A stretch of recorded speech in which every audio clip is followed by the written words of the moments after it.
Había una vez una niña llamada Cunina que siempre pedía a su papá le buscara en la tablet cuentos de monstruos. Y su papá recordó una narración que le había fascinado de niño. Era la historia de Frankenstein. Frankenstein es un relato tenebroso del siglo XIX.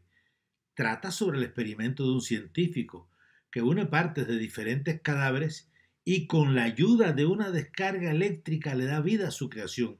Pero el experimento no salió muy bien y lo que resultó fue un monstruo. ¡Uy, qué miedo! ¿Y por qué le pusieron al monstruo ese nombre? Frankenstein es el nombre del doctor que hizo el experimento y bautizó su creación con su mismo nombre. ¿Y el monstruo era bueno o malo? Buena pregunta, Cunina. Pues yo creo que él nunca le quiso hacer daño a nadie. ¿Y es una historia para niños? Primero se publicó como novela. Fue tan famosa que hicieron películas de miedo y posteriormente la historia se adaptó también para los niños, con una enseñanza positiva. ¿Y un cuento de horror de un monstruo puede servir para transmitir una enseñanza buena? No lo creo, papá. Pues sí, es posible. Y además, en este cuento hay varias enseñanzas. Está bien, acepto, pero me vas a tener que explicar cómo llegaste a la conclusión de que este cuento que da miedo a los niños puede transmitir una enseñanza. Ah, vayamos a la historia. Una vez que el monstruo cobra vida, comienza a desandar por el laboratorio y allí se encuentra con una muchacha muy linda, que era la novia del doctor. Ya sé, la mató porque era un monstruo. No, no, no, todo lo contrario. Es más complicado. Como fue creado con partes de seres humanos, tenía sentimientos y se enamoró de la novia del doctor. Y eso creó un conflicto para el monstruo. ¿Y por qué fue un conflicto que se enamorara? Bueno, porque la novia del doctor lo rechazó y eso lo entristeció mucho. Y él no podía explicarse por qué lo rechazaba hasta que tuvo la oportunidad de mirarse en un espejo y darse cuenta de quién era. ¿Y por qué se le presentó ese conflicto? Ah, al ver su rostro reflejado en el espejo se dio cuenta que era un monstruo, pero también tenía sentimientos humanos, sentía amor, podía amar, pero no podría ser amado. Y esa contradicción le hizo sentir un gran resentimiento hacia su creador, el doctor Frankenstein. ¡Qué pena, papá! ¿Y no se pudo curar? No, Cunina, porque Frankenstein sentía que nunca podría ser amado, y por ello culpó al doctor que lo había creado. ¿Y qué hizo? ¿Se fue del laboratorio? Con una gran decepción y profunda tristeza huyó, y se escondió en un castillo abandonado.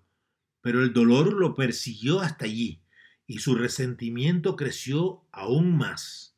Cunina estaba muy atenta a la historia y antes de que su papá pudiera evitarlo, una figura gigante apareció en la habitación. Era el mismísimo Frankenstein, que escondido detrás de la puerta había escuchado todo lo que se decía de él y quiso explicarle a Cunina las enseñanzas de su historia.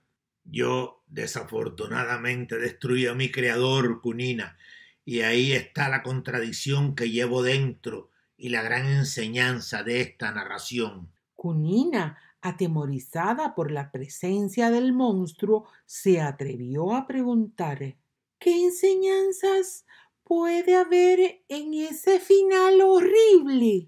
Hay un mensaje oculto, Cunina.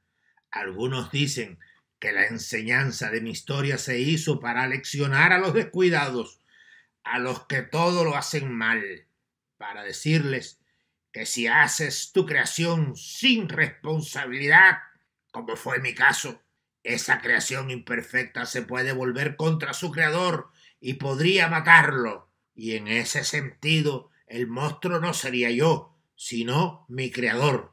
¿Qué te parece el mensaje de mi historia? Ah, cierto. Es un buen mensaje. Ya aprendí que debemos ser cuidadosos y responsables con todo lo que hagamos, porque lo que hagamos mal finalmente se volverá contra nosotros mismos, como le pasó al doctor Frankenstein.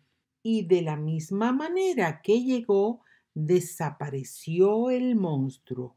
Feliz por haber ayudado a Cunina a entender el mensaje de su historia. Cunina quedó tan feliz con todo lo que aprendió de la historia de Frankenstein que se puso a escribir su propio cuento, cosa que todos los niños deben intentar porque es muy entretenido escribir historias con enseñanzas útiles. Y colorín colorado, este cuento ha terminado y el tuyo no ha comenzado.